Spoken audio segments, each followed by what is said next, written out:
For $105,000 for this 2025 Yukon, and it unfortunately has a 6.2, which 6.2, 5.3, either way you go right now, is having huge issues with either lifters or all sorts of stuff because they want to save a little bit of fuel, deactivating cylinders. And look, you're looking at around $400,000 right now. You're looking at 4 Yukons, and they're all nearly $100,000. Let's look at this one.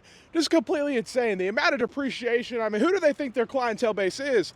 Look at that, $94,000 2025 Yukon with the 6.2.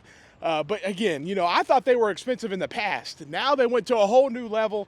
I mean, we've seen them almost 120, but still completely insane. I mean, that's over $100,000 at your local GMC dealership, and it's not going to be the only one. There's probably going to be many, many more vehicles. These are their more affordable options. They're Buick, but unfortunately, you guys know Buick, they don't sell that many vehicles, and they're trying to get to the younger market, but again, they're just, oh, this one doesn't have a sticker on it. Let's see if we can get one with the sticker, but, oh, here we go, 2025. Yeah, $43,000, that's not that affordable. I've seen them much more affordable, but still, that's a lot of money for a Buick, and you're gonna lose so much money. The value that you're gonna lose, it's crazy. I mean, you better just go and throw it away unless you're getting a huge discount, and that's with almost every single domestic manufacturer.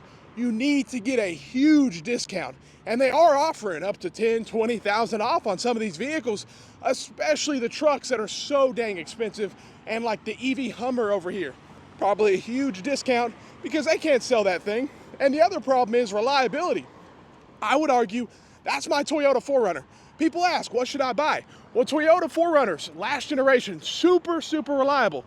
That 4Runner is more reliable than any vehicle sitting here.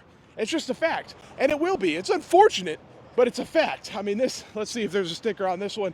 This is probably $150,000. I mean, we've seen them, Hummers, over 100 grand all over the place. Yeah, there is a sticker. Let's see. Okay, a little bit off on this one. Only $100,000 for your 2025 Hummer EV. Again, how much is this going to be worth in 10 years or in 5 years? How much is this going to be worth? Probably pennies on the dollar. So you're just going to lose so much money. And with most of these, you're going to have reliability issues. Again, this 4Runner, more reliable than any vehicle you're looking at because even their diesels are unreliable now with all the fuel management systems and everything's to save fuel economy. And at the end of the day, it doesn't really work so well when the whole engine breaks or you have more issues and it just costs more to repair. So that's the problem that's been going on with General Motors for a very long time. Let's look at this 5.3. Let's see here. It's probably, look at the little window sticker. Look at this.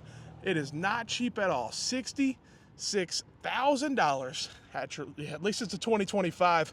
And that's the one thing. General Motors has controlled their inventory better than most of the domestic manufacturers. So most of them have, like Ford has a lot of 2024s. They're just now getting 2025s on the lot.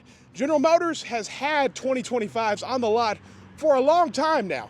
But that doesn't say that much because they just build them quicker. That's all it is. They weren't stuck like Chuck, like all the others. And it just is what it is. They have been discounting, but it's still not enough. I mean, we're going to go to this Ultimate. This is probably a $100,000 truck. Yeah, they're discounting it probably. I don't see any addendum stickers, which is a good thing.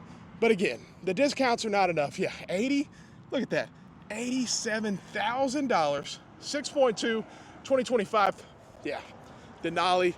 It's just you're asking to lose so much money. And it is a luxurious truck, but why are you buying a pickup? Is it to be luxurious? I've never known that.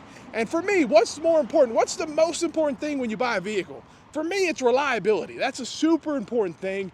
And when you're buying a brand new vehicle, it's even more important because you're spending all this money. So if I would have an issue with this truck, which right now there's a huge recall with earlier generations or earlier years, think about it, and they should include the 2025, but of course it's not included in the recall because General Motors is going to do the bare minimum. So you buy this $100,000 truck, $80,000 truck, and then you have issues with it. It's not cool, and I think I would hold a newer vehicle at a higher standard to have no issues. So they need to fix it. General Motors really needs to fix it. Look at this, $66,000. This is the 3.0 diesel. Some people like that little diesel, but I've heard issues with it as well. So it's almost any way you go. But definitely with the V8s. I'm glad they still offer V8s, but General Motors needs to fix their 5.3 and their 6.2 like yesterday. They're investing in a new engine and all this stuff, They just need to fix it. They need to build it right and stop making mistake after mistake. I mean, this truck could literally have complete engine failure. It's a brand new truck sitting on the lot. Someone drives it within the first 1,000 miles, that could happen. It's not cool. It shouldn't be a problem. They should build it reliable in the first place. Let me know what you think. Have a great day and stay blessed.